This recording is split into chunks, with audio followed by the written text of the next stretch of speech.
All right.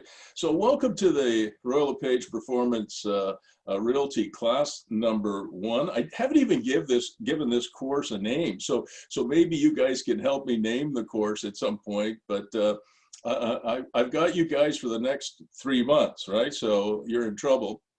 We're going to basically do 1 class a month, but you know, you've all got my email address, and I really encourage you guys to reach out and you know, contact me. I've put about 2,500 people through courses similar to this and through my coaching practice. So I've done it once or twice, and it really helps me as Prof Bruce, you know, and makes it more valuable to you if you ask me questions, you reach out to me, mainly by email. I know you're all busy and you all have your own client bases, but I have about 16,000 people in my email list. And if everybody called me once a day, well, you can imagine I would never get any work done. So it's really important. I'm going to put it in the chat box again, just so you have it. I'll put my email address one more time. Bruce at brucemfirestone.com. You got to stick the M in there. So it's Bruce at brucemfirestone. Reach out to me at any time, and you know, I'll be back to you. And my service level agreement, so everybody knows whether it's a student, a course I'm giving, whether I'm a real estate broker, real estate coach, whatever I do, is I give same day or next day response time. I know many of you on this call could give 5-minute response time, and I totally respect that, but that would not be me. So if you send me an email, you'll get me, but it'll either be the same day or the next day. You know, generally speaking, not 5-minute response time. So I apologize in advance. I'm gonna share my screen with you guys. And Steph, just because I can see you, are you able to see my screen okay? Yeah. Good, good. And as I said before we started recording this, I don't really have a name for this course, so I just called it, just as a placeholder, Don't Sell This House. And people, when they see that title, go, what the heck? Steph's in residential real estate. Even before we started this class, I said he does mostly commercial, but he doesn't say no to residential. And so what the heck do I mean by don't sell this house? Why is that sort of a title I gave, or at least a provisional title I gave this class? And that is because when I got into the real estate brokerage business, I became a real estate broker in about 11 years ago now. You know, I learned fairly early on, whether it was commercial real estate or residential real estate, to ask people, do you want fries with that? That's the old McDonald's question, right? And just by asking that question, do you want fries with it, McDonald's had a huge boost in their sales. This is probably going back 30 or 35 years ago. And so if I was talking to a commercial client of mine, I would ask, is there anything else I can help you with? Do you have you know, any residential real estate needs? And surprisingly, you know, pretty much all of them said yes. So I would do a deal for them in the commercial world, and then maybe help them buy a house or possibly sell a house. And then I did the same thing with the residential clients. And pretty soon I realized that the folks, you know, whether you're a residential realtor primarily or a commercial realtor primarily, you have people on the other side of the coin, and you should ask. And even if you're a residential realtor like Steph is, you should ask, because you might have a lawyer and she's got to move her office and she wants to buy a building, and you know, buying a $1 million building on Churchill that she could use as a law office, you know, that adds to your portfolio. And a lot of people are afraid if they're in residential that they can't do commercial, but you can. Now, what does don't sell this house mean? Well, I'll get to that later, and you'll see why I call it that in the first minute or two.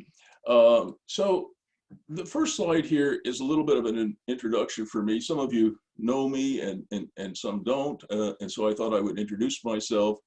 And you can see right at the top in yellow, this is my 140 character CV. Okay, and one of the assignments I'm giving you, it's very simple, and you'll see that on the next slide. I'll go to the next slide, is I want you to write your own 140 character CV. You know, Twitter used to be 140 characters, it's now 280, but I'm going to limit you to 140 characters. So I want you all, because I want to get to know you better, I want you all to write your own 140 character CV and send it to me. I get to know you a little bit better. So I'm going to show you mine. And this is, I wrote this in the early days of Twitter. You know, I've been on, you know, Twitter and Instagram and Facebook and LinkedIn.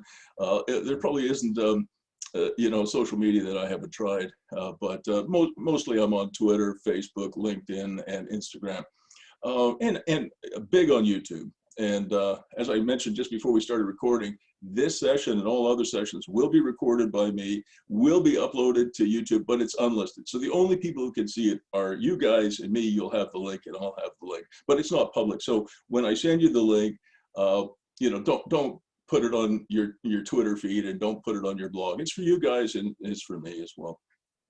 So what's my 140 character CV? Bruce is an entrepreneur, real estate broker, developer, and coach, urban guru, keynote speaker, Sens founder, that's the NHL team, novelist, blogger, peerless husband and dad.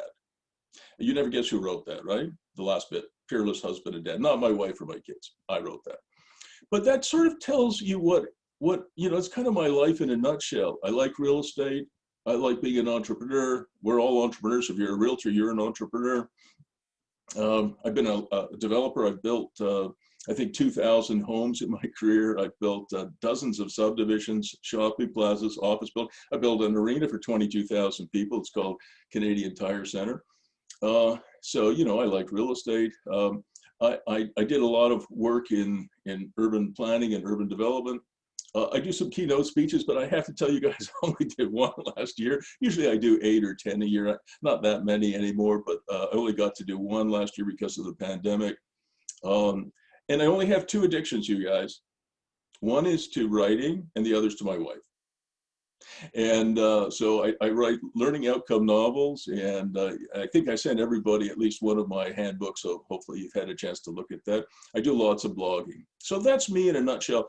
And if you look on the left-hand side of my screen, my brand is Prof Bruce. My students back in the day when I was teaching at the University of Ottawa just called me Prof Bruce, and it stuck.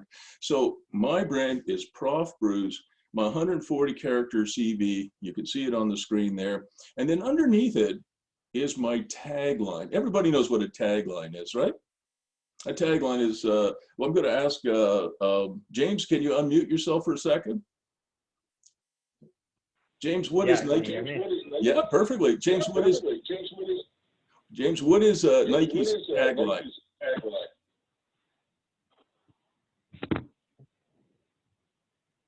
Oh, isn't it just do it? It just do it, exactly. Exactly. All right, now you have to mute yourself again because we got the echo. Okay. And apples think different. Mine is making impossible possible. Making impossible possible. It's a pretty strong tagline. I help people make the impossible possible in a lot of different ways. So that's mine. So your first assignment is to do a 140 character CV. Maybe you already have done one, short. And come up with a tagline. What is your brand? Maybe your brand is, you know, Steph Lalonde. That's fine. Mine is Prof Bruce. But also, if you want to, and I think you should, come up with a tagline, and that should be part of your email signature. It should be on your website. It should be everywhere. And it has to be something that really speaks to who you are and what you do. And this one for me has stuck around. All right. And I think I could show you, you know, I won't bother. We got enough to do. Taglines I like. I mean, there are a lot of really great taglines. And afterwards, what I'll do is I'll email everybody.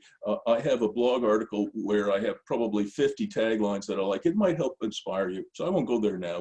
We'll do it another time.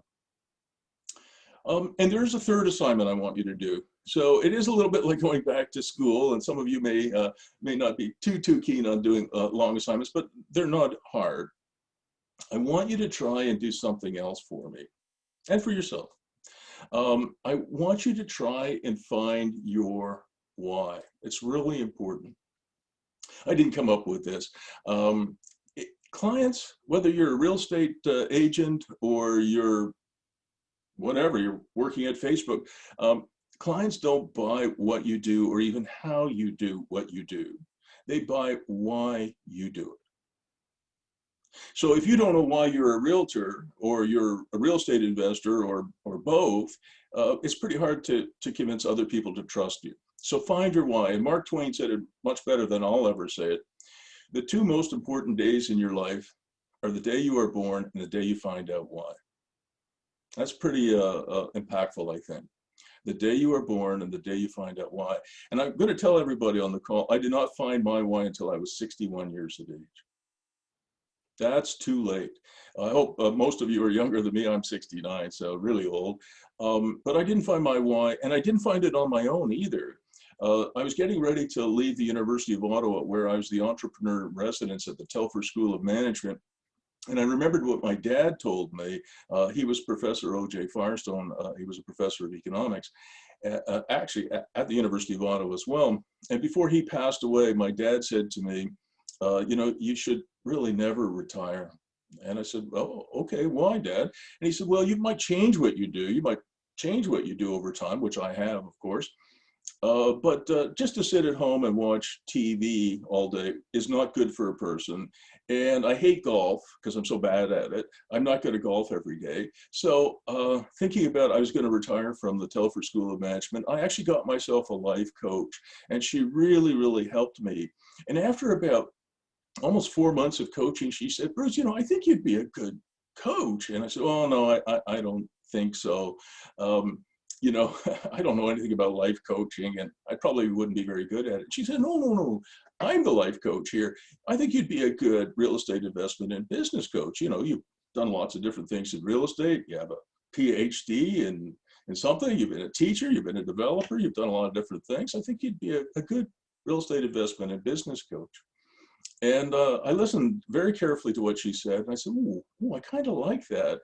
And if you're an entrepreneur, like everybody on this call, and including yours truly, when you hear a good idea, it doesn't take very long to implement. So literally within 24 hours, I had a hand-built website. I built it myself, saying, here I am, Prof Bruce, real estate investment and business coach, not knowing if anybody would actually want any coaching from me. But it turned out that thousands of people did. And it has been a tremendous addition to my real estate practice. So what I'm going to try and do the next 3 months is help you guys become more of an investment realtor, maybe build your own portfolio a little bigger if you have one, or if you don't, start one. And also help other people to do the same thing, and maybe add some coaching to your realtor practice. You know, that might be something you would consider doing. All right, so in terms of developing your why, this is how you do it, okay? Or at least this is how I've done it. First, you answer what? What? I'm a real estate investment and business coach and realtor. I didn't put that in, but it's true. So that's my what. My how is I help people learn how to be more successful real estate investors and how to build their own PB4L. That's just my shorthand for personal business for life. Then helping them teach others to do the same in an ever-expanding virtuous circle. So I want to teach you guys these things to help yourself and your family and your clients. And trust me on that, if you do that, you will have clients for life, and they will come back to you. You will be like integrated into their business life. They can't get rid of you until you maybe go see the big house in the sky. So what is my why? All right, so that's the what and how. You need to know that. And then my why is, I believe that the only practical way most people can take care of themselves and their family, and thus avoid crushing poverty for 3 generations, is by owning and controlling their own personal business for life, and via creating an above average real estate investment portfolio. I won't read the rest, but that's my why. I really believe that. Everything else I've tried, owning an NHL hockey team, you know, I ran a newspaper, it was called Ottawa Business News, now it's called Ottawa Business Journal. I mean, I did a million things, and none of it worked worth a bean, except for owning my own personal business for life, which is my coaching practice today, and building my own portfolio. So that's kind of what I'm doing. Does everybody, I'm going to stop sharing for a minute. Does everybody know where the chat box is? I'll just write something in the chat box. Hang on a second. Here. So what I'd like you guys to do is I'd like you to If you have any questions, write it in the chat box. I'll see it, and let's try and make this a bit of a conversation instead of just me talking for an hour and a half or 2 hours. All right. And if for some reason I miss it, unmute yourself and say, hey, Prof Bruce, I have a question, because it's a more powerful medium if I'm not just talking to myself and looking at myself for the next hour and a bit. All right. So we'll go back to sharing my my screen, and I'm going to make sure I can see the chat box on the other screen here. Okay, I've got the chat box open. So really, stop me at any time with questions, because I really enjoy listening to you, or at least responding to your questions.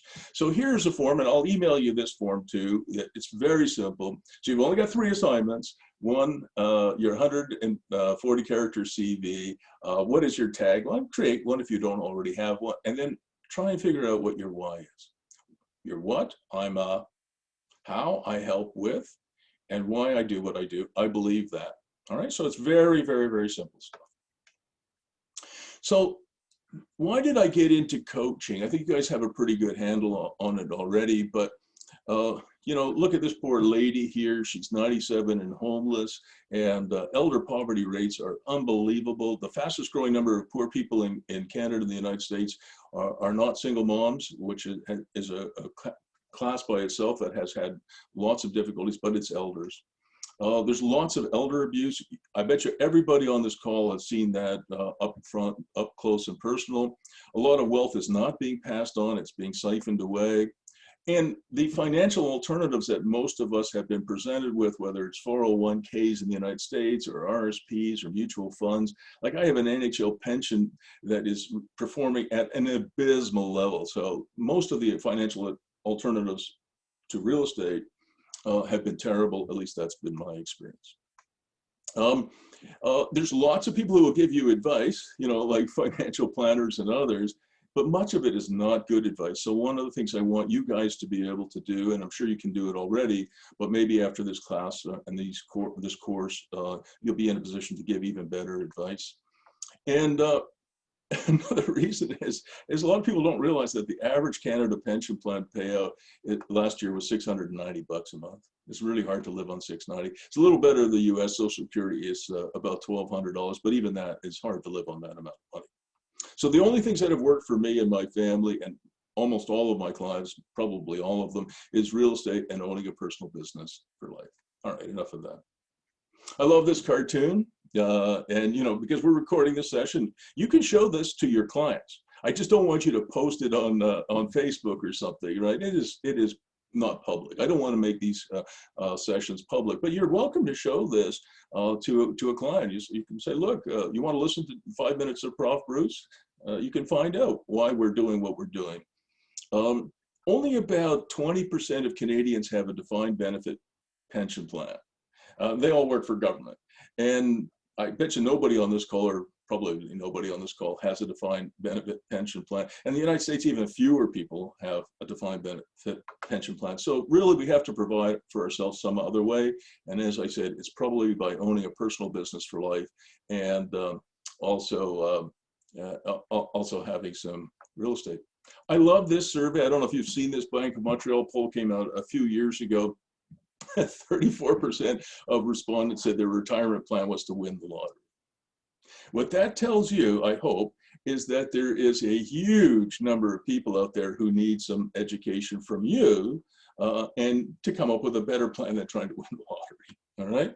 40% are counting on inheritance from their parents or grandparents, and 28% expect financial assistance from their children. In my opinion, all of these alternatives, winning the lottery, getting money from your kids, I have 5 kids, and counting on your mom and dad to give you money. You know, a lot of elders want to die broke, so don't count on any of that. And it's part of your job to tell people that. The other thing you guys all know is that interest rates are pathetic. So let's say you wanted $150,000 retirement income. You'd have to have $1.5 million in the bank, you know, saved up at 1%, you know, no, sorry, what am I talking about? $15 million saved up at 1% to get $150,000 a year in income. So, you know, you know, I can't save money. I'm a good investor, but I'm a terrible saver. When before I taught at the Telfer School of Management, I taught at Carleton in the Sprott School of Business, as well as I taught architecture at the Israeli School of Architecture and Urbanism. And this guy, Eric Sprott, the Sprott School of Business at Carleton is named after Eric, came to give a commencement speech, worst commencement speech I ever heard. He had 350 vulnerable, excited young people about to go out into the world, and he spent about an hour telling them to buy gold. Now, if you don't mind, put in the chat box, just so we can get a little bit of, get some energy in this business here. How many of you think this is a good strategy? If you think it's a good strategy, buying gold as your retirement strategy, put in yes. And if you think it's a bad strategy, find the chat box and put in no.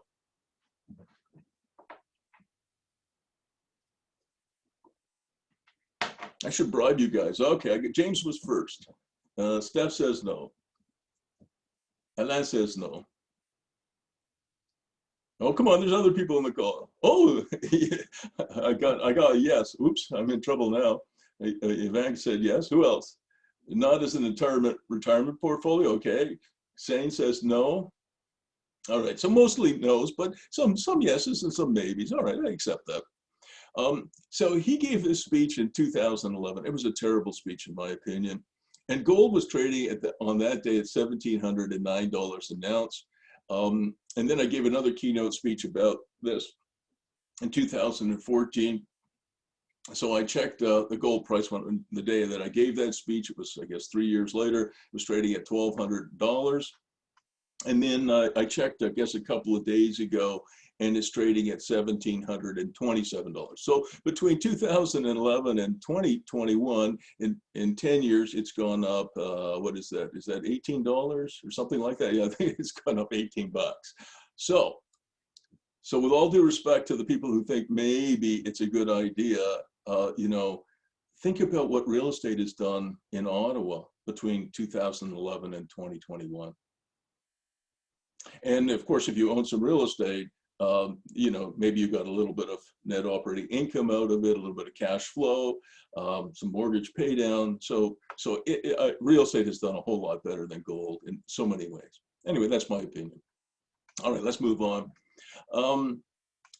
So all the stuff that people are selling you today, in my opinion, are selling you things that I think are really bad. And this, again, is my opinion. People on the call are welcome to have a difference of opinion here. But I'll give you an example. Back in the mid-2000s, I think most of you know, the Ottawa Senators went broke. And I'd had a wonderful career. It just was really a tremendous trajectory. But in 2004, when the Sens went broke, I lost everything, like everything. The house, thousands of acres of land, dozens of office buildings and shopping plazas, all kinds of businesses. It all went away. And I said to my wife, yeah, so my plan hasn't worked. I was 54. And at age 54, I had a negative net worth, like significantly negative, right? I was better off when I was born with nothing, right? So I went out, I sought out the so-called top 3 financial planners in Ottawa. And I don't remember what the first 2 told me, but I do remember the third one. He wanted me to buy a life insurance policy that would have cost me $10,000 a month. And what he didn't tell me was that if I'd been stupid enough to sign that, and at that time that was more than my whole income, he would have got an $80,000 commission up front. Now, thank God I didn't sign it. But I went home again to my wife, and I said, I got to come up with a better plan. And that's what I've been doing ever since. And it's real estate and a personal business for life. It's not any of the things you see on the screen. That's just my bias, and you may disagree. If you do, I respect that. The other thing I did was I did a little bit of research around the same time. And out of the 100 richest families in Canada, 61 of them had 61%, 61 out of the 100 had all or substantially all of their money invested in real estate. I couldn't believe it. And I'll bet you the same thing is kind of true in Mexico and Europe, in the United States, in most countries, rich or poor. I think real estate has been amazing. And I just put this in here. What does the Catholic Church, the Emperor of Japan, and the House of Windsor share in common, and that is they have huge real estate ownership. So bulk of their wealth is created in real estate, and it's also a business model for dummies, okay?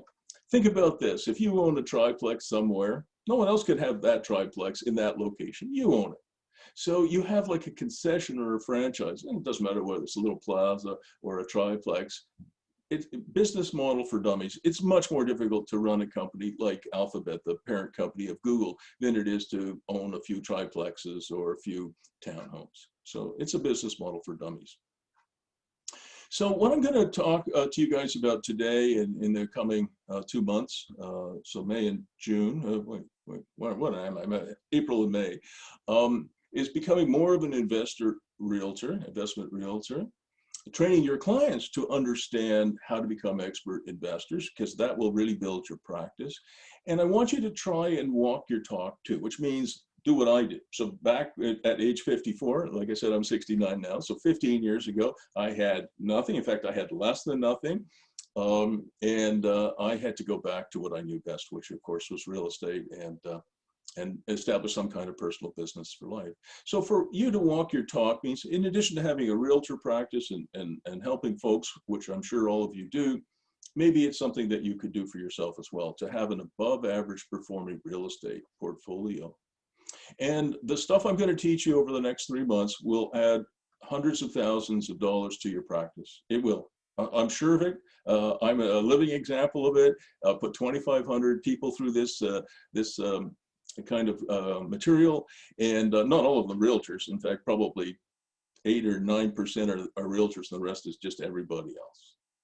So what we're going to do in this session, and it's going to be a little longer. I think I warned you guys all that this session might be a little longer because it is our first, and I apologize. I would normally keep it to 90 minutes, but this is probably going to be closer to 2 hours. Hussein, did you get that message from me? Just put a yes in the chat box just to make sure that you saw that message. So it is a little bit, thank you, Hussein. So it is a little bit longer. So have you ever thought of not selling this house? And I'm going to jump ahead to a story. One of my very, very first coaching clients was a rich dentist. His name was John. His first name was John. I won't mention his last name. He has 3 dental practices, and he makes $3 million a year. So he is truly a rich dentist, and he loves real estate. And he was, I think, my very, very first coaching client. He came to see me for some coaching because he likes real estate, but he's a dentist. He didn't know anything about real estate, except he liked it. So I said, John, what's your goal? Because a lot of people have asked me about goal setting, and he said, well, I'd like to have $900,000, when I retire. I said, oh, okay. So if you buy a townhouse, maybe with a basement apartment in it, and it produces, say, just to make the numbers easy, it produces $30,000 of net operating income, we can help you buy 30 townhomes, and you'll get, 30 times 30,000 is 900,000, and you'll get to your goal. You say, oh, no, Bruce, it's $900,000 a month I want. You got to remember, he's a rich dentist. I'd be perfectly happy with 30 townhomes at $900,000 a year. I'm a very modest person, really. I live in a nice home, but it's very middle class, and I don't need $900,000 a month to live. But he wanted that, and he's the coaching client, so I said, sure, okay. So it turns out he wanted to buy 300 townhomes, single-family homes, so that he could add a basement apartment to sort of duplex them. Very simple model, right? So we're not talking again about putting a man or woman on Mars. All right, so I said, well, you need about 300 of these properties, John, to make your goal of $900,000 a month in independent income through real estate. So I had 2 buyer reps who worked with me for almost 6 years. He was their only client. They were putting in like 8 or 9 or 10 offers a month, buying 6 or 7 properties a month, whatever it was, for a long time. I got, as the guy who was kind of the rainmaker, I got 50% of the commission income, and my buyer reps got the other 50%, and they were happy with that, and they were pretty busy for 5.5 years. So when John finally got to 300 properties, I called him up and I said, John, you got to stop buying now. And he bought these properties in Ottawa, Toronto, and Vancouver. And as you know, you can refer clients to Toronto realtors and do Vancouver realtors, and you can make some commission income that way too. Most of them were in Ottawa, but not all of them. And I said, you got to stop buying. We set a goal, back in the day. This would have been almost 10 years ago now. And he actually overshot. He ended up with 307 properties, but he did stop. And then we did something else that I want you to understand. And I suggest to him, as his mortgages were turning over, I wanted him to shorten the amortization period. And the reason I wanted him to do that is I don't have to tell you, if you have a 30-year amortization, it takes you 30 years to pay off your mortgage. And what I tell my clients to do is quite different from what a lot of perhaps realtors say, or bankers, or lenders, or mortgage brokers say. They always say, you can have a 30-year amortization, your cash flow will go up. And if you want to make a lump sum payment every year, you can. But I don't know anybody who actually makes those lump sum payments. There are not very many people. None of us are really good at saving. So I believe in shorter amortization periods as long as the cash flow is there. All right. And John had lots of cash flow. So at that point, he was 49 years of age when he got to 307. And as his mortgages renewed, we shortened the amortization period to 11 years so that by age 60, he would have all of his mortgages paid off. And he will be at well over $1 million a month in free cash flow from his portfolio. Now, as you know, at that point, he will never, ever, ever pay income tax again. All right? Hear me out as to why. So whether you have a portfolio of 30 properties or 307 like John does, if you want to, once your mortgages are paid off, you could mortgage one or two of your properties or three of them, pull that money out tax-free because it's just mortgage proceeds. And spend it. And the nice thing is, over the next few years, your tenants will pay that mortgage off for you, and then you can do it again. And I have clients, some of them quite young, who have been successful tech clients who do this. And every few years, they refinance, pull a whack of money out of their portfolio, tax-free, spend it however they want to, tenants pay it off, do it again. So one of the things I want you guys to do is, if somebody called me up and said, Bruce, would you list my house? When I go and make a listing presentation, I would say, well, have you ever thought of maybe not selling this house? What do you mean not selling this house? Maybe you could refinance it, rent it out, buy something else, move there. And now you have a little bit of a real estate portfolio. At least you ask that question. Because if you ask that question, sometimes they go, oh, I never thought of that. That's cool. Could I do that? Yes. And you all know mortgage brokers who can help with that. They'll love you for it. And then you can turn, say, the sale of one house and the purchase of one to the refinance of one and the purchase of a bunch. And that can be a really great addition to your business, in my opinion. And then I already talked about the second part, I think. Let's see. Yeah. Do you want fries with that? The second part, number B here, letter B. Is, if you have commercial clients, ask them if you can help them with residential. And if you have residential clients, ask them if there's any commercial needs that they have. Even if you're not comfortable doing commercial, somebody at Royal LePAGE Performance will be able to help you. And I certainly can help you with that if you want. All right. So the strategy I use in real estate is the BARF strategy, B-A-R-F. And I bet you everybody has heard of the BRRR strategy, but I added the A, so it becomes BARF. All right, excuse me for that. It's a bit vulgar, but it's true. It'll stick in your head, at least I hope so. What does the A stand for? It stands for animate, and not Disney animation. I am, I think, the world's leading expert in animation. And what I mean by animation is how to add new revenue streams to property, whether it's commercial or residential. You say, well, residential, it's, got a house, lease it out, and that's it. But I'm going to tell you that that's not quite the case. So what you can help your clients do is buy, animate, rehabilitate, renovate, rent, reappraise, refinance, rinse and repeat. And that's the BARF methodology. And it works like a charm.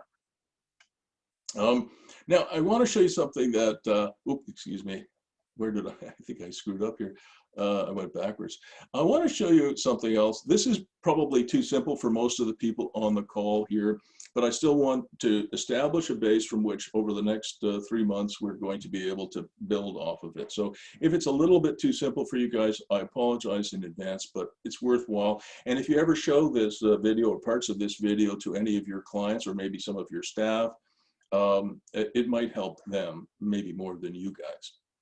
What the heck is a Mimi? All right, I'm going to show you.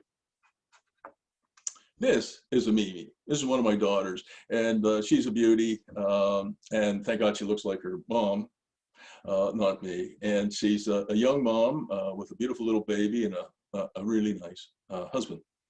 And a few years ago now, she bought this half double. This is a 3-bedroom, 2.5 bath, half double with a single car garage. Kim says to me, can you send me a link to explain the refinance mortgage proceeds tax-free concept? I have a record of that, Kim, and I'll make sure, if it's okay with everybody, when I get a question, unless it's really private, like I'm getting a divorce, can you help me? No, I'll make it public. So I'll make sure everybody sees the answer, because the questions I think are important. Obviously, if it's a very private matter, I'll keep it private, but that's, I think, fine to share, Kim. I hope you agree. So Mimi and her husband and her little boy needed a little bit of help from the bank of mom and dad.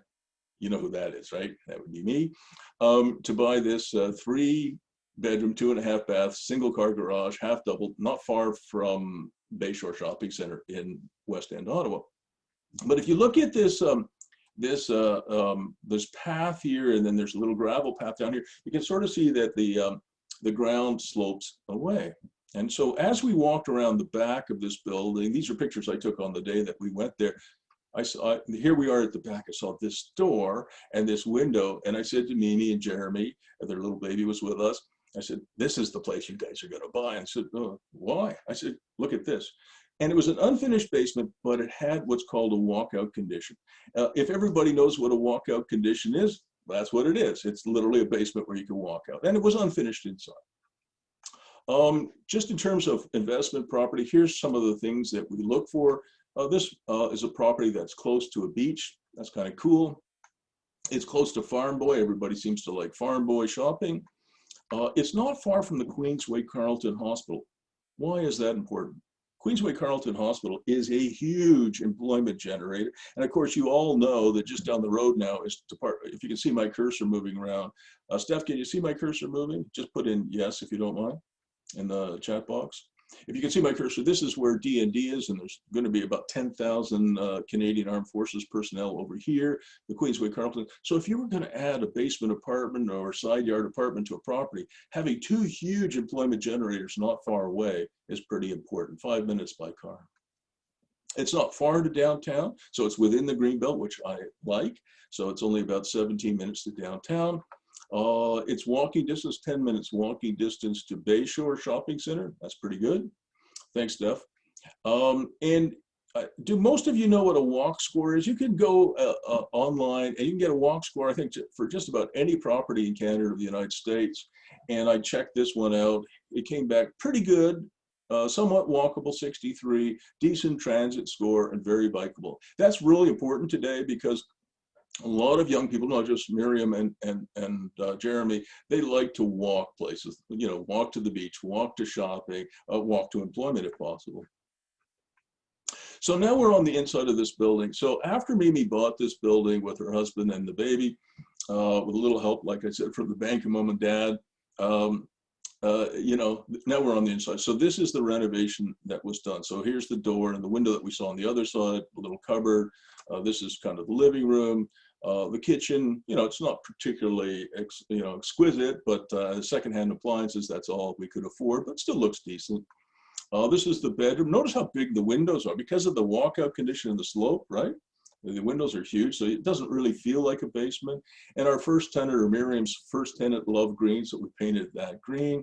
And then my wife and daughter did something clever. They took the cupboard out of the bedroom and put it into sort of the hallway. In a one-bedroom apartment, you can do that. So they made the bedroom bigger without making it bigger, if you kind of understand what I'm getting at, by taking it out. So you wouldn't do that in a two-bedroom, but if you're in a one-bedroom, you don't mind, walking to the bathroom and getting changed in the hallway, and it just made the bedroom a little bigger.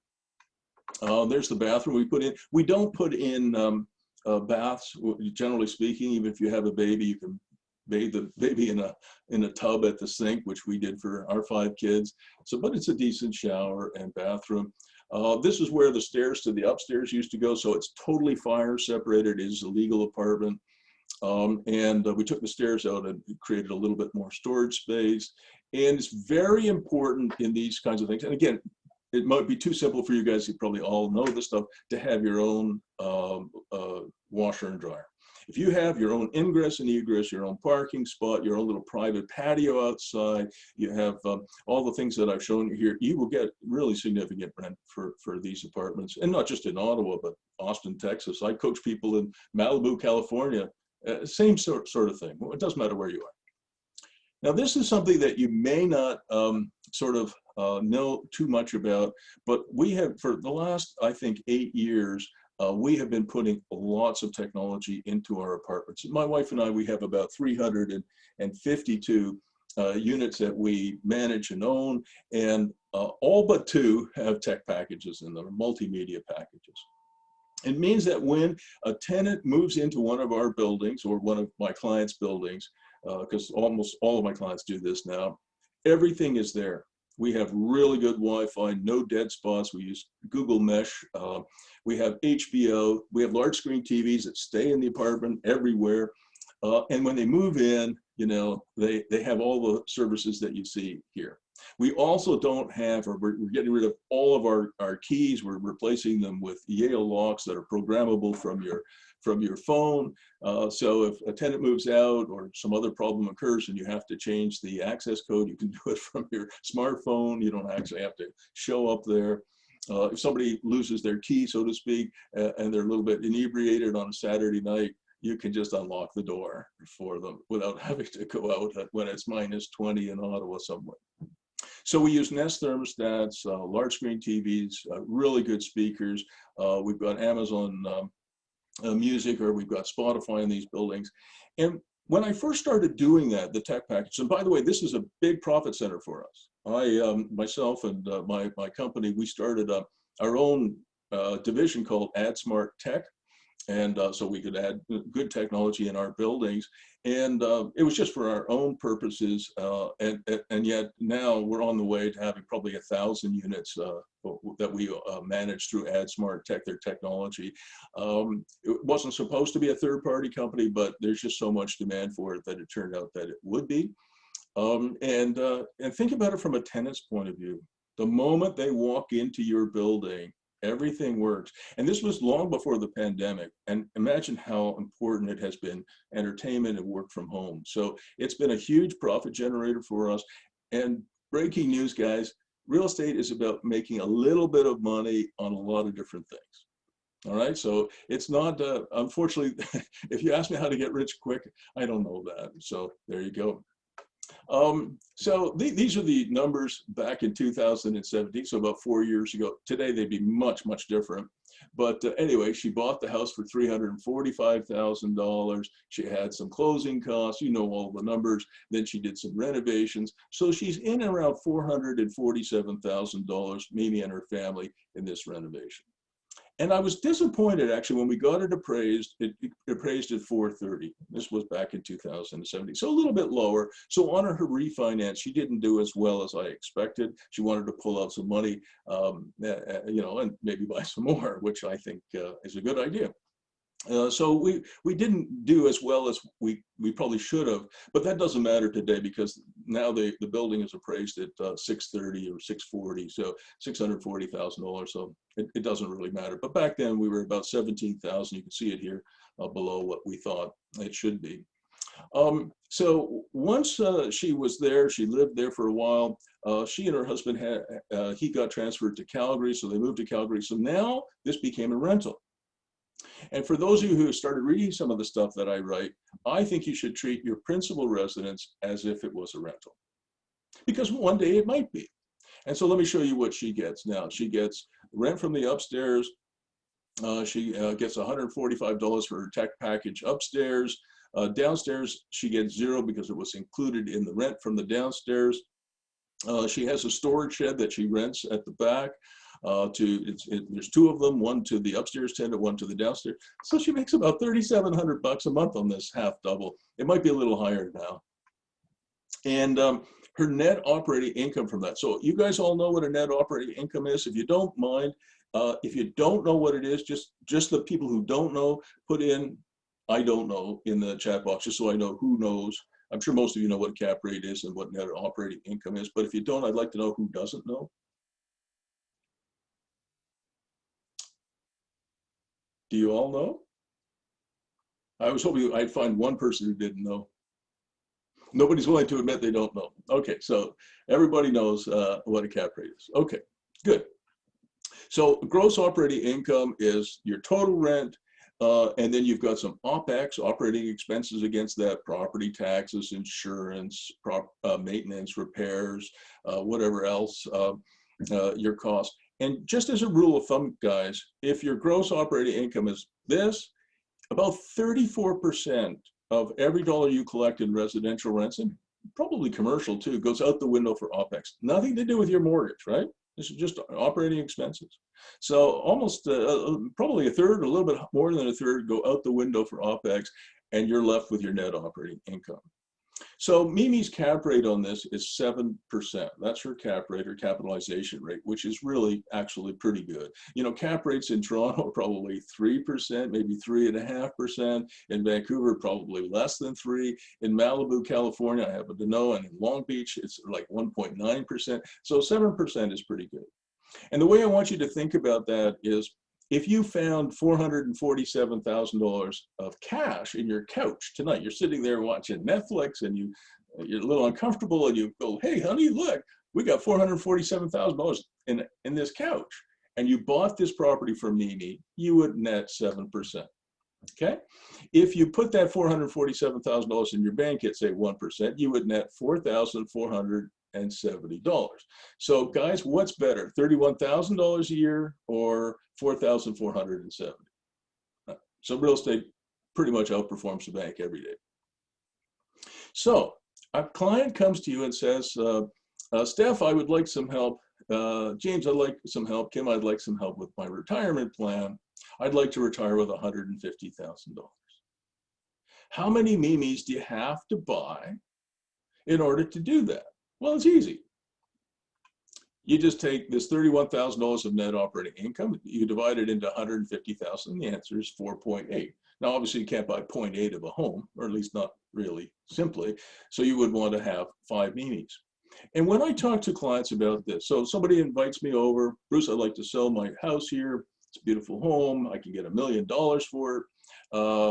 You know, I'll say, "Well, maybe we could refinance. You could buy some more." "Oh, tell me more."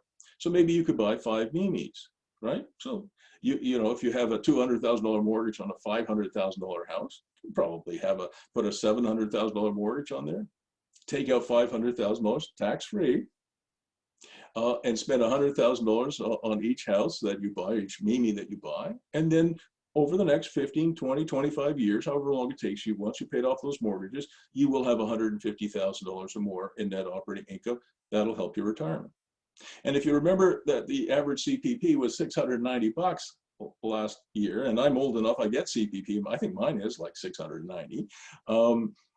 Maybe it's $700, lucky me. You know, think about that. That's it. You know, so what about just saving money? Forget about real estate, Bruce. What about just saving money? Well, even if you got 2% from your bank, you'd have to save $7.5 million. So when I ask people, could you and I, working together over the next few years with my buyer reps, could we somehow, you know, wangle our way to owning 5 Mimis? They all go, "Oh yeah, sure, easy, no problem, I can do that, we can do that." But if I ask them, "Can you save $7.5 million, or if it's 1%, $15 million, they go, "What, are you crazy?" So this is a very powerful methodology, all right? And of course, you all know, again, that real estate not only has that 7% cap rate, it also has real estate appreciation. In Mimi's case, she got lucky. She bought her property for $345,000. It's closing in on $650,000 valuation 4 years later. And then her tenants now are paying down her mortgage for her. Great. And your exit strategy is don't sell, right? I know a lot of people don't like to hear that. We're realtors, but I think we should be saying to don't sell, pass it on to your kids, and then help your kids, the children, the grandchildren, buy more real estate. It is a really perpetual motion machine, or as close to it as you can possibly get. And how do you exit without exiting? So if you want to die broke, as some older folks are thinking, you can always refinance, and we've talked enough about that. Now, this is a form that is incredibly simple, all right? This is what I do with my clients when I'm trying to get them to see the power of this, and that is their goal setting. So this is one I just did for a client of mine. His name is Jack. I won't mention his last name because I'll bet you everybody on this call would know him. He's 30 years of age, and he's ambitious. He's not happy with $150,000 a year. He wants $334,000 a year in retirement income, and he'd like to retire somewhere around 50 or 55. I didn't have the heart to tell him that most people never retire, probably should. But anyway, but it's a very realistic goal. I mean, he is a very successful young person. So he needs to buy 12 Mimis, and we set up this very, very, very simple graph here that you can see here over the next 12 years, how he could buy 12 Mimis, one a year. He has the cash flow and the capacity to do it, and that's what we're going to do. All right, I've already told you the John the Dentist story, so I can skip over this slide. And then I sent everybody, I'm pretty sure everybody has from me now, business model illustration. Business model illustrations has 10 little mini case studies in it. I really want you to read it. It's not very long. It's only 67 pages. I think 3 are business cases and 7 are real estate. And this is one of the cases in that. If you've read it already, I apologize if you're hearing it a second time. But it's about an elderly person. I changed her name here. Her name is Sylvia. And she owns this plaza that you can see on the screen here. And probably everybody on the call, or many of you know where it is, but I won't mention it. She was married with 1 child. She has 3 grandsons. Her business failed a long time ago. But she owns a beautiful condo, and she has this one remaining asset, a commercial plaza. And she wanted to talk to people about listing it and selling it. And you already know that I'm kind of a buy and hold guy, which some of you guys might not want to actually hear, but here's what I have found.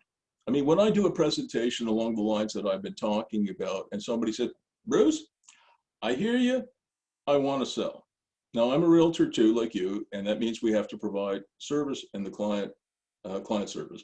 And so if somebody at the end of my, Jerry Maguire presentation says, Bruce, I just want to list and sell, fine. We're going to list and sell that house just like anybody else, or list and sell that plaza like anybody else. So we do follow, of course, our client directions. But sometimes you can do something like this. And one of the recommendations I made to her is, rather than selling this building, which was worth, I think, about $3 million, you maybe ought to keep it. And she was there. Her husband, who was even older, was there. Her daughter was there, and their 3 grandsons were there. And I said, it's not that complicated, not that difficult to operate this thing. It has 1 lease here for the whole building. You can see up here, there's a Bell Media tower on the property, and there's the Bell Media, and it has 1 billboard on it. So she only has 3 leases to manage. They're all 10-year leases. So it's not like running, say, a 100-unit apartment building, which can be, quite a bit of work. This has 3 commercial leases, so not too difficult to run. It's in a good location. Here's a building I built years ago called the Royal Bank Pavilion. Here's one that Mr. Steenbaker's built across the street from the one I built. It's not far from what is now DND, Department of National Defense. And here's basically the story I told her. Why don't we put a $2 million mortgage on your $3 million property? Pretty simple to do. It's about a 65% loan to value. It's tax-free cash. And then I said, what you would do with that $2 million is put $400,000 in a bank account. That's fine. And every once in a while you look at that and say, oh, gee, I got $400,000 there. It gives you a lot of comfort to have that kind of money just lying around in case something goes wrong. And then they had never been on a trip. Sylvia and her husband never had, they were slaves to their businesses, as most of us have been. And I said, I want you to take $100,000 of this and blow it on a trip. Just go away and don't come back. And this is long before the pandemic. Don't come back until you spend it and just have some fun. Because, you know, money, I'll be 70 later this year. Money has less and less meaning as you get older. A lot of my clients who are 80 or 90 and your clients, money has very little value. I sold a farm recently for about $11 million. It's within the urban boundary. And the farmer and his wife, he was 83, she was 79, and she developed Alzheimer's like 6 weeks after we sold it.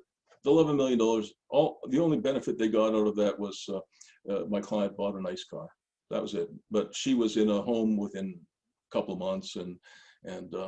So, you know, enjoy your money while you can. And then I told her, buy 15 Mimis. And so you'll turn one $3 million little plaza, into a $9 million mixed portfolio. And what was beautiful about this is I said, Sylvia, you never have to pay us anything. She said, what do you mean we don't have to pay you anything? Aren't you a real estate broker? I said, yes, but you know, we'll buy the 50 Mimis for you. My buyer reps will. And in almost every case, you guys know that, the seller will pay a commission and you won't have to pay anything.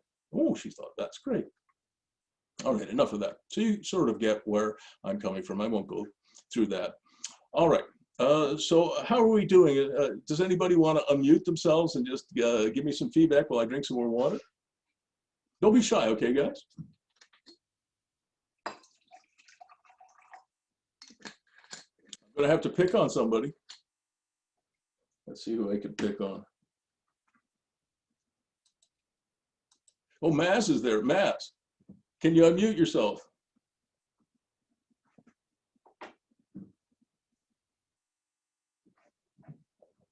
I guess not. How about Chuck?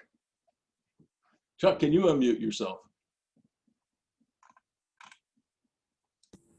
Oh. Hey, how are you? All right, are you there, Chuck? Can you hear me? Yeah, perfectly. Okay, now I feel like I'm not talking to myself. Can you turn on your camera for a second? Sure. Give me a second here. We're in the boardroom on a TV, so give me 1 second. All Turn it right. on. I'm just picking on you. That's okay. My wife picks on me too. Yeah, I got 5 kids and 3 grandsons. They all pick on me. There he is. So Chuck, can you want to give me a little feedback? How are we doing so far? Very good. Really enjoyed the homework I did. Really liked the case studies. It was a lot of eye-opening moments where it's like, oh, never thought of it that way. Never used to like a property with a walkout basement because I always thought that they were a pain in the butt to get from the main floor down to the basement to get outside for a barbecue, let's say. Until you looked at it the way you're looking at it, it's like, no, it's an easier egress. So eye-opening on that one.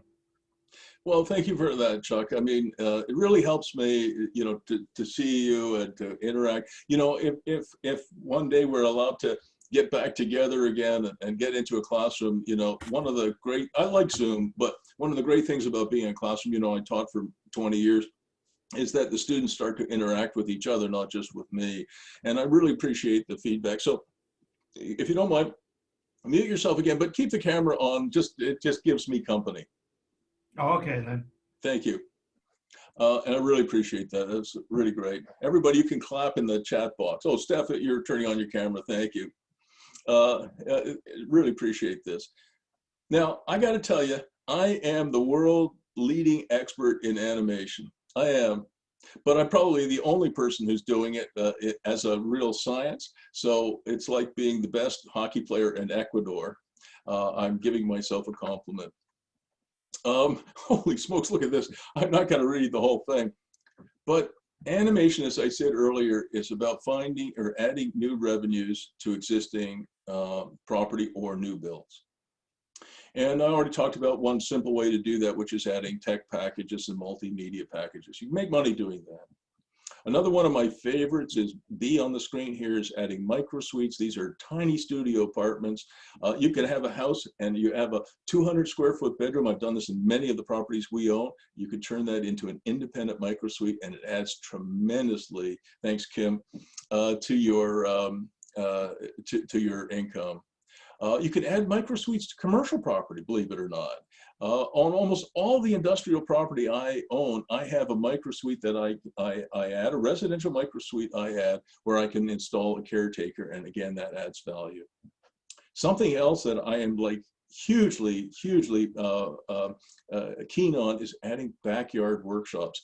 I have a number of properties where I built workshops from as small as 200 square feet to as large as 1,600 square feet. That's big.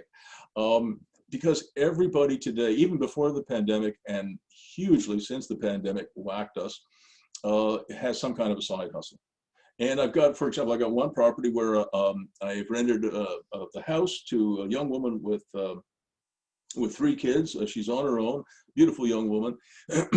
And she has a 400 square foot backyard workshop where she teaches yoga to the ladies and gentlemen in the area. She went from earning $37,000 a year as a yoga instructor for somebody else, and in her own backyard workshop, which she rents from me, and she pays for that, she made over $100,000 in 2019. That's a big change, right? I've got 2 clients in Long Beach, California, who do the same thing. They buy these high ranch bungalows, which are popular in California, and they add workshops. It's been an unbelievable blowout success. We've been adding little backyard mini offices too, because people are doing the work from home. We're duplexing and sometimes even triplexing residential property. We're building coach houses, which are, I used to call back in the day, granny flats in the backyard. We're going to build one here in my own property in Arlington Woods. What are some of the other things I've got here? Some of these are a little bit too difficult. Something I will comment on here is number L. Adding private outdoor space and a playland to every single business, whether it's a residential apartment complex or it's an industrial complex. So I have this theory, guys, that families that play together stay together. Couples that play together stay together. For Christmas last year, Secret Santa bought me a little mini ping pong table. It's 3 feet wide and 6 feet long. It's tiny. It's in our living room. My wife hates it. But everybody, all my kids, my grandkids and I, we play on this little mini ping pong table, and it brings us all together. Well, guess what? I put those I just love them so much. I bought about 12 or 13 of them. I started sprinkling them into the apartments that we have, micro suites and others. And it's just been a huge hit. You can buy them for $225 and they're wonderful. You can actually play. I could prove it to you. I have a video of me doing that, but I won't bore you with that. So there's some things that you can do that you say, well, you can't make any money from that. Like I put, I don't know if you guys know the cornhole game. Cornhole is like the beanbag toss game you see at NFL NFL games. I put cornhole in, and there's Kim saying yes.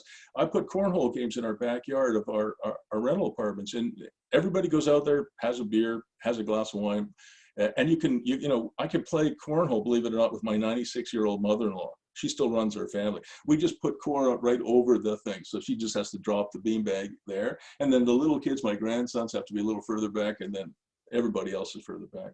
So when you add a playland, I add them to our commercial properties, to our industrial properties, to our retail properties. We have retail plazas that we own.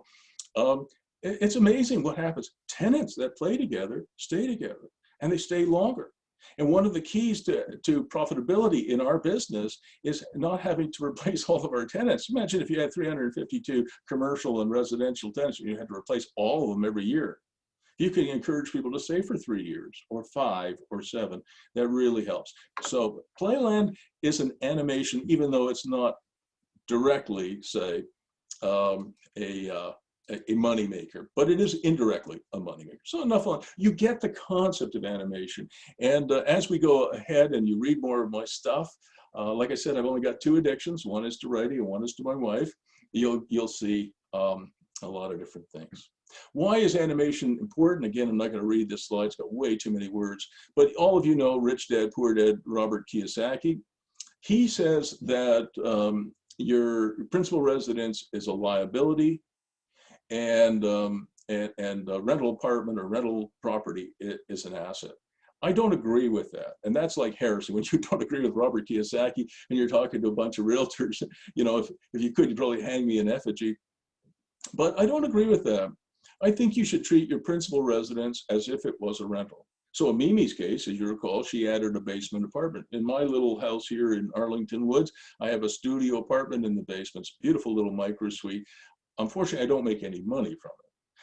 My youngest son broke up with his girlfriend and moved back in with his parents. So my revenues from my studio apartment and our house are currently zero. But one day I hope he'll find another girlfriend and move out, and we can probably rent that for $1,300 or $1,400 a month. And we have a huge backyard where I'm planning to build a coach house. So even your principal residence can be animated. And I've got you know, thousands of people doing that now across Canada and the United States. I still don't get it, Prof Bruce. Can you give me an example of animation? All right, I'm sure all of you got it, but anyway. So I talked about the backyard workshop, and I want to show you this. This is a property in Greeley, and two young fellows I coach, Alex and Stefan, bought this property. And you all know you can search MLS for detached garages.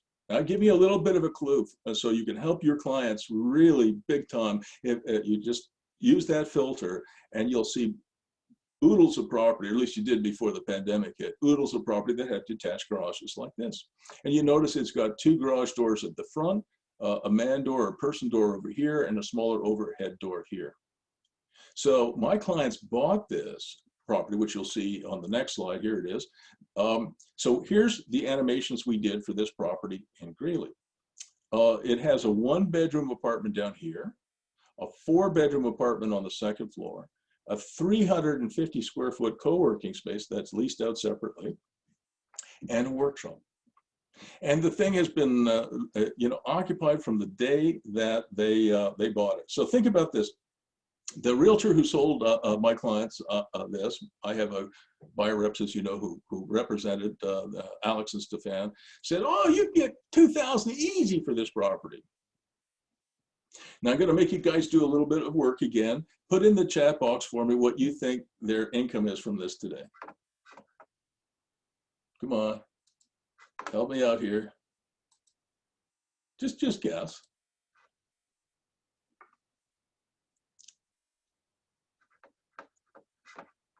All right, come on, give me some guesses. So the realtor said, look, it's a nice property. 3,500, says Steph. Good guess.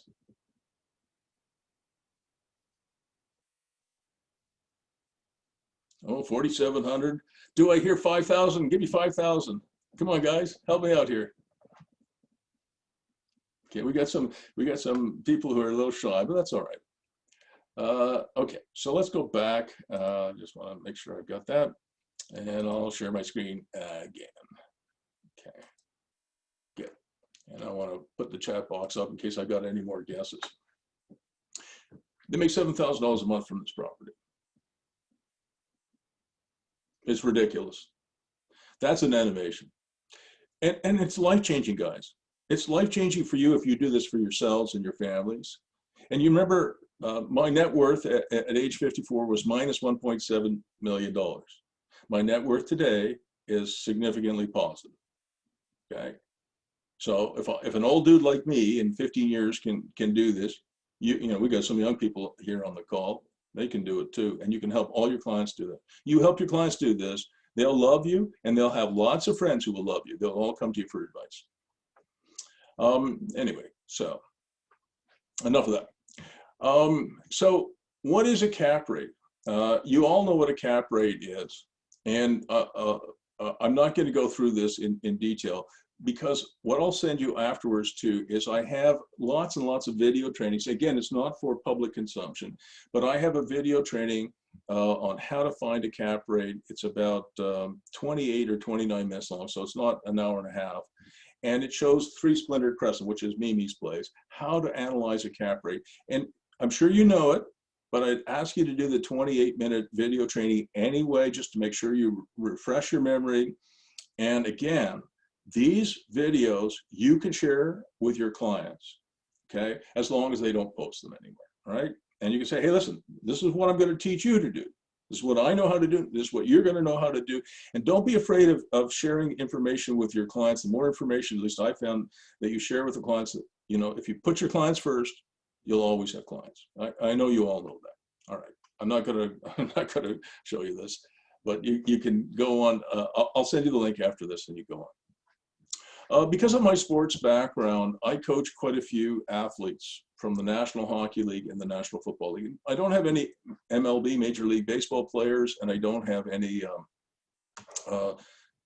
NBA players, but I have quite a few NFL stars and hockey players as well that I coach. And this is just atrocious, you guys. This is, to me, it's atrocious.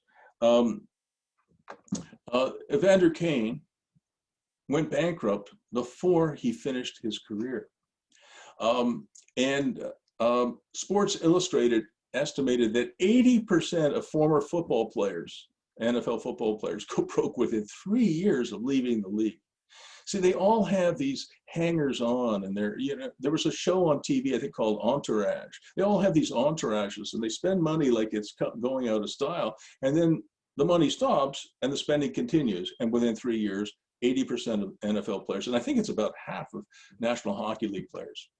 And if I was still with the Sens, I know this is a little bit self-serving because I am a coach, but if I was still the owner of the Ottawa Senators, every one of my NHL players would have a life coach and probably a financial coach as well, a realtor coach like you guys, because I believe in real estate. And because when they retire, they're all 35-year-old men with 55-year-old bodies and 70-year-old brains. Right? So they're 35 years of age when they retire, maybe 40, but mostly in their 30s when they retire. And they have old bodies and young minds. They have young minds because from the time they were 17 or 18, they were told what to do, where to go, given per diem so they don't even have to go to the bank. Many of them don't even know how to open a bank account. I mean, they just haven't got a lot of life experience. They're very good athletes, but they don't have a lot of life experience. So what do I do for these people? And by the way, this would apply whether you're coaching somebody who's a dentist like John, or you're coaching a football player, or you're just coaching an average person who's doing fairly well but wants to put some money into real estate. So what we do with these players, and we have quite a roster of them now, is they set aside, while their playing days are going on, 10 to 20% of their after-tax income, which we invest in real estate. And typically we go to their hometowns. These are small towns in Texas, small towns in Florida, and they just buy, some houses. I mean, we don't even duplex them. We don't animate them. It has to be simple.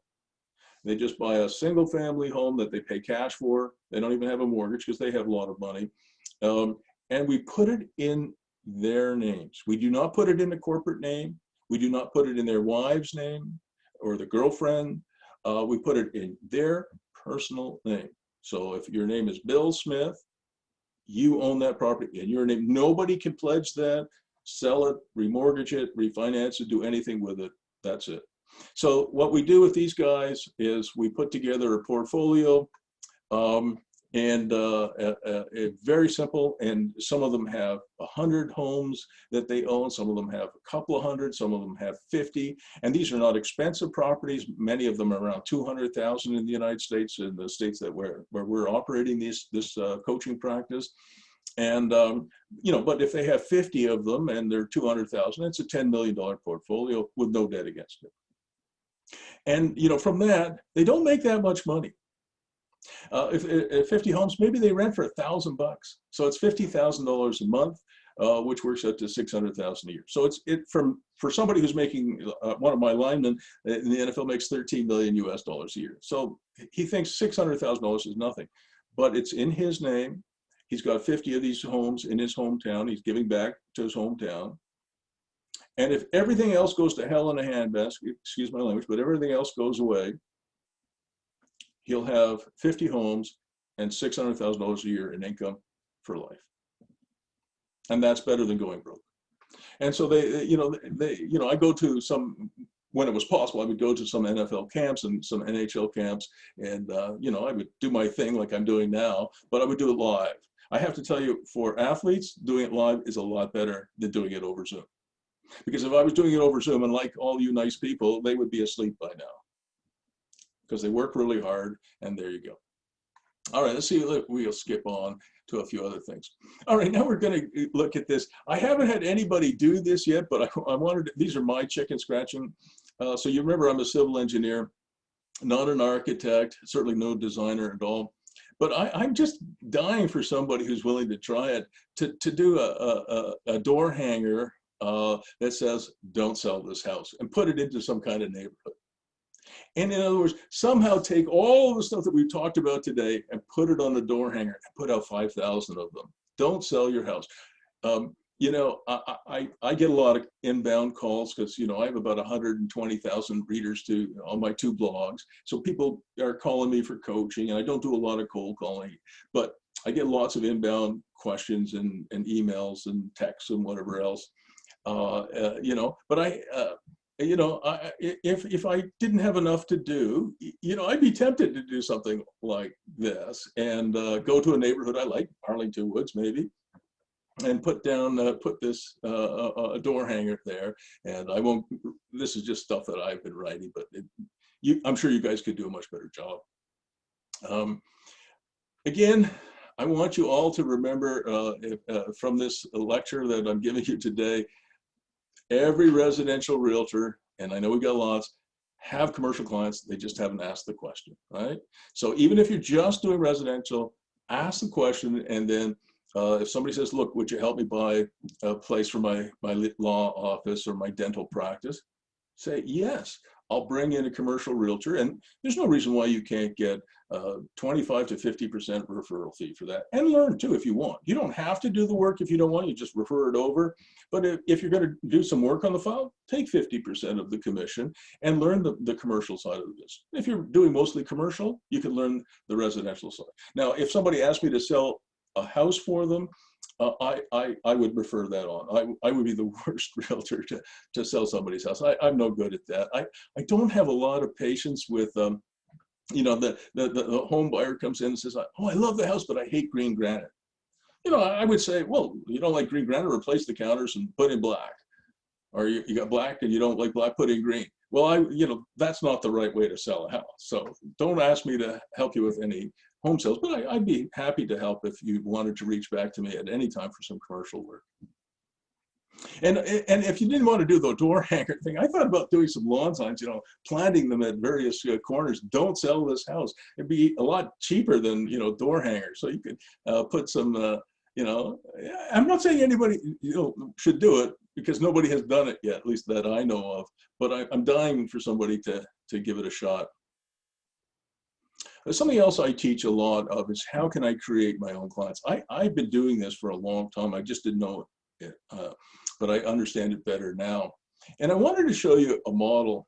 Lots of people come to me, and I promise to get you out of here, you know, within a reasonable period of time. But it is a little bit longer today, so if you stick with me, I think it'll be worthwhile.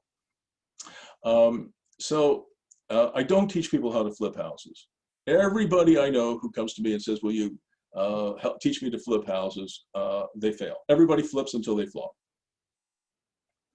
And so when people come to me and they ask me to teach them, I say, no. I had a middle-aged couple come to me, they insisted on it.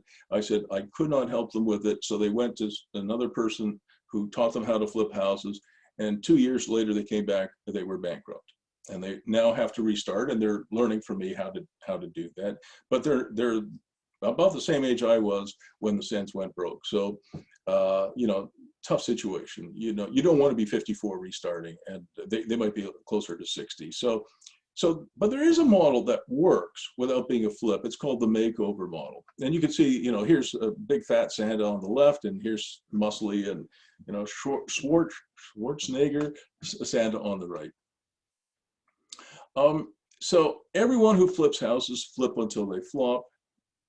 But I will teach the makeover model to pros. So I have a number of people in Canada, the United States, who are renovators, who are investors, or realtors.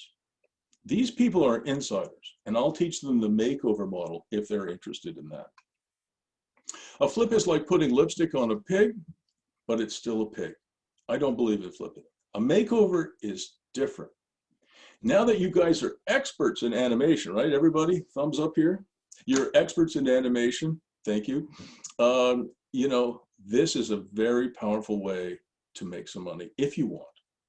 There's risk in it too. There's, you know, people often say, Bruce, can you teach me how to get rich quick? And I don't want to take any risk. I go, first of all, I don't know how to get rich quick. And second of all, there's risk in everything. You get up in the morning and you cross the street to get the mail, there's risk. All right.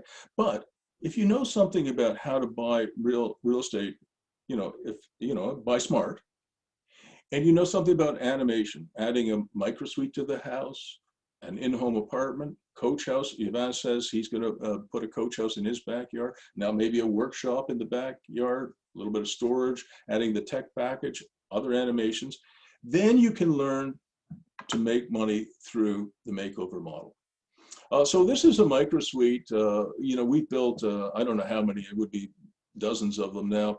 Micro suite is typically about 300 square feet, could be 400 square feet, could be as small as 200.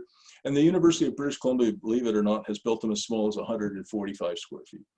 But a micro suite is basically a studio apartment. You've got a bed area, a bathroom here, a little kitchen that works, an entertainment and work area here, and hopefully some access to the outside. This is one of the quickest ways to do a makeover. So what we've been doing, or some of my clients have been doing, who are doing the makeover model, is they'll convert one room into a micro suite, an independent micro suite with its own ingress and egress to the outside. And they'll put something like this. This is a little beach studio that clients of mine in Kingston, Ontario manufacturers called a beach studio. It's so small, you don't even need a building permit for it. And it's so well built that it doesn't weigh very much. You can put a beach studio in the backyard, and that is a real animation. I think I might have some numbers here in a minute.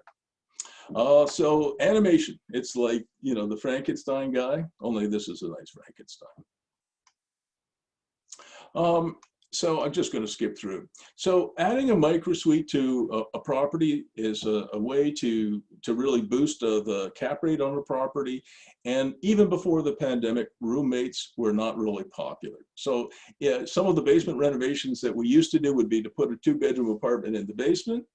Now we would put two independent micro suites in the basement. I have a young woman, her name is Lynn.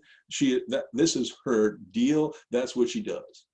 So think about the makeover model this way, and I'll give you Lynn's example, all right? I'm gonna stop sharing just so you can see my handsome face a little bit more.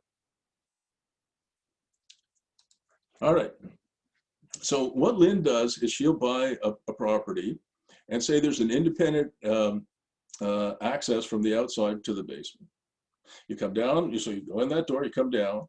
On one side, there'll be a micro suite, independent, and on the other side. So she'll have 2 micro suites in the basement and the house up here. Her model is this.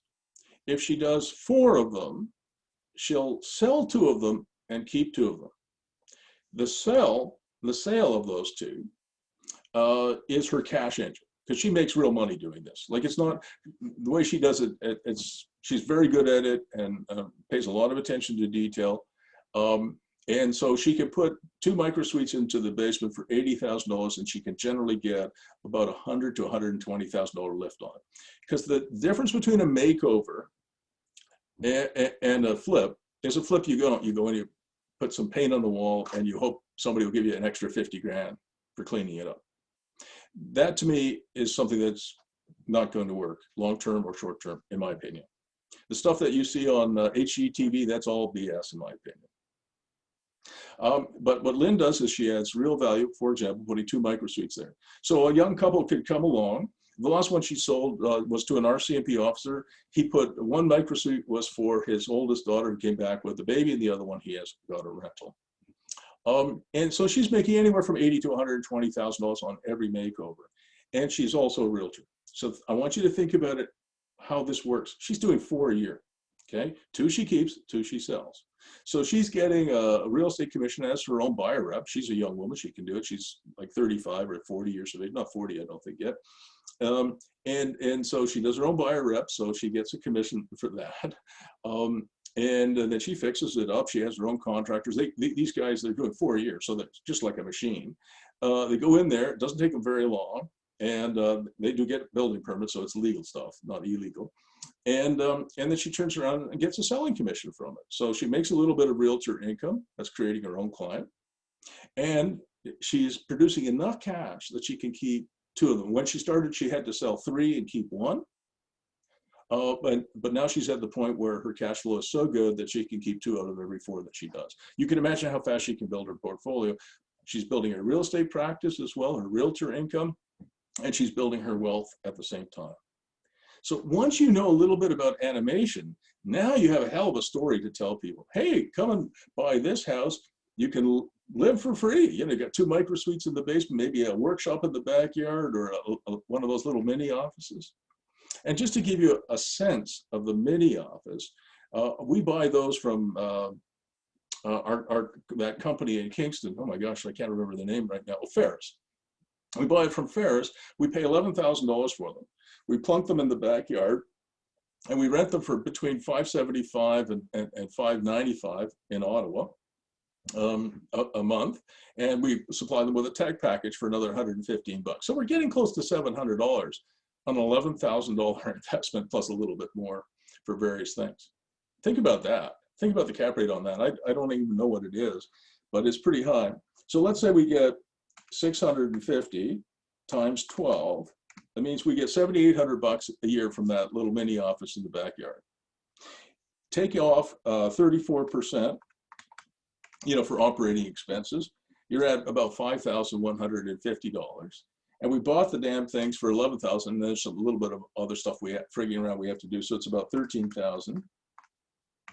So you're at about a 35% or so cap rate. That's a lot better than the 1 or 2% you get from your bank. So there's all kinds of cool things that you can learn for yourself and you can teach your clients. And the makeover model is something that really, really works. Here's one of my clients. I think this is in the east end of Ottawa. And he and his wife are in their 50s. They're getting ready to retire. And they were really concerned that they would not have enough money. I think she has a defined benefit pension plan, but it's not very much. I think it was about $40,000 a year, and he does not. And so they invited me to come to their house. So this is when we were allowed to go to various places. And I want you guys to look at the glass wall here and the patio here. Just keep this in your mind. So this picture is now, so there's a living room in behind this glass wall. And here's the picture I took of the living room. And it turns out that Ken and Natalie have 2 living rooms. And I said, Ken and Natalie, why do you need 2 living rooms? Oh, well, we hardly ever use this room. So this is a picture I took this way. This is a picture I took the other way. This is a perfect micro suite. They don't use this second living room. It's about 330 square feet with 8 feet of drywall. You can close it off. You have to, of course, add a micro kitchen and a bathroom.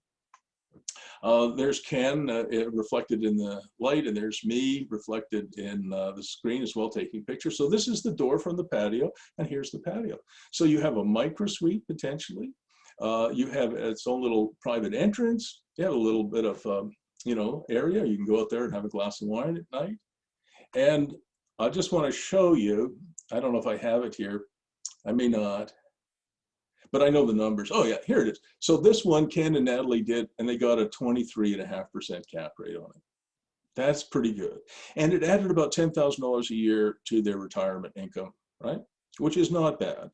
And again, it doesn't sound like a whole lot, but you don't have to have many of these before, you're not eating cat food at 65. Okay, that's the kind of the plan. So it turned out to be a 23.5% cap rate. I did tell you that UBC is building these micro suites as small as 140 or 145 square feet. I'll show you that. It's here. So each of these little tiny micro suites, very popular, have their own kitchen.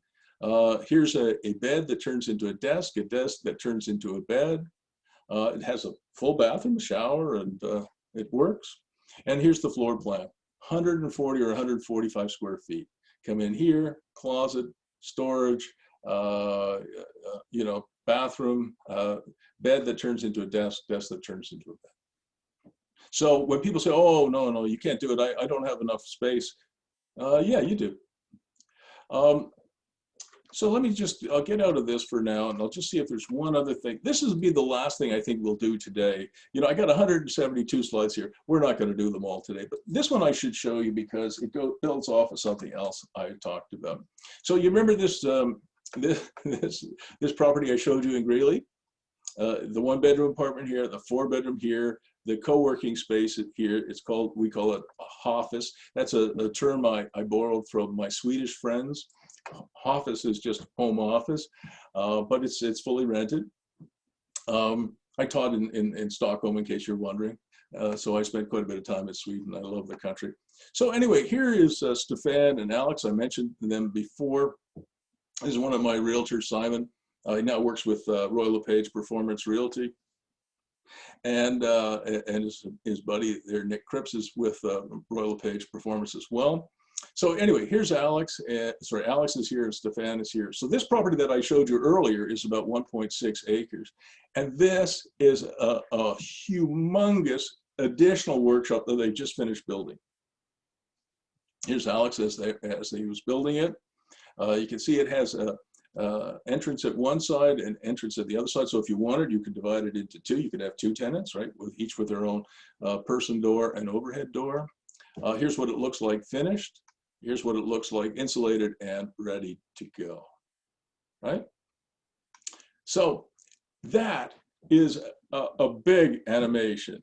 And think about this. I mean, this thing is huge. I don't know how big it is. It's well over 1,000 square feet. And it is rented to a group that does cannabis testing. They're not growing weed in the building. What they do is people will send their cannabis to this, it's a lab now. They'll send it here where they can test potency and other things, right? So it's rented and, you know, cannabis is legal. So there you go. So can you imagine having a house with this workshop in the backyard? Imagine that as an animation, right?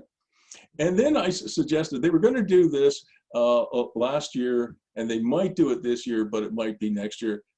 This is another animation. You guys are going to think I'm crazy, but you've already figured that out about me. How about urban glamping? Does everybody know what glamping is? Glamping is glamorous camping. So one of the things I said to Alex and Stefan is, why don't you add some glamping tents to this property? This property is huge. It's 1.6 acres. They said, what? What's glamping? They didn't even know what it was. So this is also part of the property. Look at the beautiful meadow they have here, guys. So I said, Alex, Stefan, what if you were to put 3 glamping tents here and rent them out in the summertime? They said, could we do that? And I said, yes. I have clients in Portugal, actually, in the northern city in Portugal, in Porto, who do something I call urban glamping. Because not everybody who visits Ottawa or Porto in Portugal wants to stay in a hotel. I personally hate hotels. I like camping. So lots of people. And it turns out it's very popular and very profitable. So what they're going to do is they're going to open up one of their bathrooms at grade, so it's double loaded. So it serves the inside of the house and the outside of the house. So when you have a glamping tent, you can come in here, wash up, go to the bathroom, whatever. And then I said, I got a better idea. You know, I've always got a better idea. At least I think so. One of my former students, Anissa Zato, she's an architecture student of mine. She now manufactures these glamping tents in Pickering, Ontario. And they're based on Mongol yurts. So they're called yurta. You can look it up, Y-U-R-T-A. I think it's yurta.ca. And I said, oh my gosh, if you put these on there instead of these guys, these are good year round, right? They're good down to -40. So you can have urban glamping, winter and summer. And these, look at the stuff that Anissa is doing. These are some different installations she has. And they're absolutely beautiful. And look at the inside. So I bought 2 of them. So we own a property. It's 177 acres, somewhere between near Eganville, if you know where that is, kind of halfway between here and Algonquin Park. And we put 2 of these yurts on our property, and you can put a propane stove in them or a wood stove. Most people put wood stoves in it, but we don't. And the reason we don't is I don't trust my guests with fire and matches, So we put propane stoves in there, but some people put wood stoves in there and take their chances. Now, let me give you the economics of our 2 yurts, okay, on our property near Eganville. It's on Constant Lake, not Constance Lake, Constant Lake, different. Second best fishing lake in Ontario. We've got 4,400 frontage feet on the lake, 177 acres. We've got 3 houses, 3 cottages, 8 RV sites, and now 2 yurts. So we built beautiful decks. They cost about $14,000 or $15,000. They're big. And then we put the yurts on them. And guess what? As long as your deck is 24 inches or less off the grade, you don't need a building permit for it. And because these yurts are considered tents, you don't need a building permit for a tent either. So I said, great. So we experimented in 2019. We put these 2 yurts on the property with these beautiful decks, and we're getting, in the wintertime, we get $115 a night, and in the summertime, we get $165 a night. So we make about 30 grand a year gross and about 20,000 net from each yurt. And the cost of the yurt was $21,000 from a niece's company, and then we had the $15,000 or $14,000 for the deck and about $4,000 for furniture. So we're in for about 40 grand, and we're making gross income of 30,000. It's like buying a $400,000 townhouse and renting it for $300,000 a year. So if you guys find any townhouses like that, be sure to let me know. I wanted to expose you today to ideas that can help you and your family, can help your clients and your friends. And if you introduce some of these ideas to your clients and friends, you're going to have a lot of clients, in my opinion. So I hope that was helpful. And we're going to pick it up next month. I've given you 3 really simple assignments. I really want you guys to do them, and so I can get to know you a little bit better. And next time, I'm going to make you guys unmute yourself and talk a little bit more about yourself. So it's not just me, okay? We did have a little bit of luck having some people talk today, at least 1 or 2. But I don't want you to be shy, because it'll get better if we do chat together a little bit more than just me talking for an hour and a half or so. Now, are there any questions that you have? Ivan says for anything bigger than 108 square feet, you need a building permit. That is correct. A lot of our sheds are just under that. Storage sheds, mini offices, even some workshops, by the way, are just tiny, and you can avoid building permits, as I said, for the yurts as well. And that's what we've been doing. I mean, we apply for building permits where we need to, but if we don't need to, we don't do it. Anything else before we go? Just type it in the chat box, and now's your chance. I think Charles is doing something. Drum roll, please.